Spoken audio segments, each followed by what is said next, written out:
আসসালামু আলাইকুম। এখানে গরুর মাংস দিয়ে দিলাম লবণ, হলুদ, মিক্স মশলা, লাল মরিচ পাউডার। এটা হচ্ছে কালকে আমি যেটা গরম মশলা বানিয়েছিলাম, গরম মশলার পাউডার সব কিছু একসাথে দিয়ে দিয়েছি গরুর মাংসের মশলা সহ। যেহেতু এটার কোনো পরিমাপ নেই সেজন্য একবারে দিয়ে দিলাম। এবার মাখায়ে চুলাতে দিয়ে ফেলবো। সেই সাথে দিয়েছি আদা, রান্না রসুন, করে নিচ্ছি, পেঁয়াজ, পরবর্তীতে আপনাদেরকে ছোটো কাঁচামরিচ, ছোটো ভিডিও নারকেল আকারে বাটা সব কিছু একসাথে। দেখাবার চেষ্টা করব। এখানে একটা গরুর প্রত্যেকটা অংশ আছে, এটাকে বলি আমরা ফাতেহার মাংস।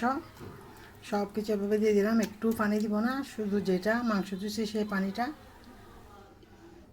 দিয়েই মোটামুটি রান্নাটা হয়ে যাবে। দেখতে থাকুন।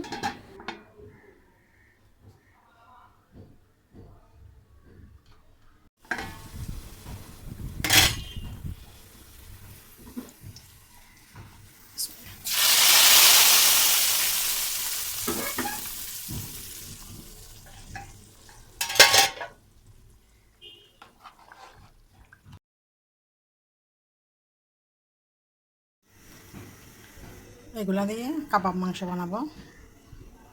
বেশি বানাবো না, এবার অল্প পরিমাণে বানাবো।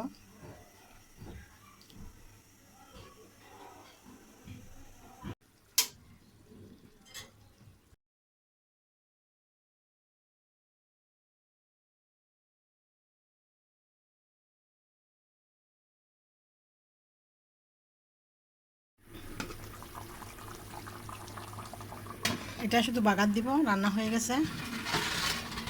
কাবাব মাংসটা এভাবে রান্না করে নিলাম। আরও কয়েকটা জাল দিয়ে জলটুকু শুকিয়ে নিয়ে তারপর মাংসগুলো কালো কালো করে ভুনে নেব।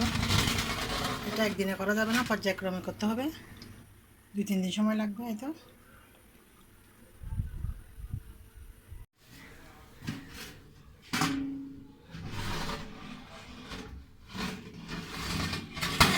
আজকে হচ্ছে দ্বিতীয় দিন কাবাব মাংসটা গরম করে নিলাম, জাল করে নিলাম। এটা আবারও রাত্রে আরেকবার জাল দেব। ছোট্ট একটি ভিডিও আপনাদের সাথে শেয়ার করলাম। ভিডিওটি নিয়ে দেখতে থাকুন। সবাইকে অসংখ্য ধন্যবাদ। আল্লাহ হাফেজ।